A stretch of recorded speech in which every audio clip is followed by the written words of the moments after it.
মাতঙ্গিনী হাজরার মূর্তির যে পাদদেশ, যেখানে এতদিন ধরে আমরা দেখে এসেছি যে আপার প্রাইমারির যে ইন্টারভিউ বঞ্চিত চাকরি প্রার্থীরা তাদের যে অবস্থান আমরা দেখে এসেছি, তা কিন্তু এই 1000 দিনে পড়লো।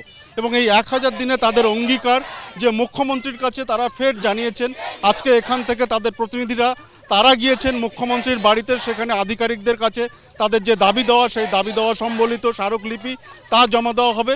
এবং তারপর মুখ্যমন্ত্রী সেটা বিবেচনা করে দেখবেন তাদের যে প্রত্যাশা, অর্থাৎ আন্দোলনকারীদের যে প্রত্যাশা, অবিলম্বে তাদের নিয়োগ করতে হবে এবং পুজোর আগে যাতে তাদের মুখে হাসি ফোটে, এই প্রত্যাশা। এবং এই প্রত্যাশা থেকে তারা কিন্তু জানাচ্ছেন যে অবিলম্বে এই নিয়োগ প্রক্রিয়া না হলে আগামীতে কিন্তু বৃহত্তর আন্দোলনের হুঁশিয়ারি তারা দিচ্ছেন।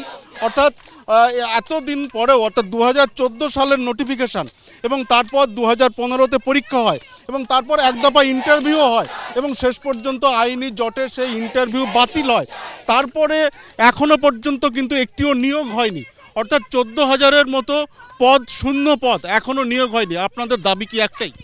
অবশ্যই আমাদের দাবি প্রথম থেকেই একটাই, যে সমস্ত ইন্টারভিউ বঞ্চিত আপার প্রাইমারি টেট পাস স্টুডেন্টদের অবিলম্বে নিয়োগ দিতে হবে। আমরা আর এখানে বসে থাকবো না, আমরা আমাদের যোগ্য সম্মান চাই, আমরা বিদ্যালয়ে যেতে চাই, চকদাসটা ধরতে চাই।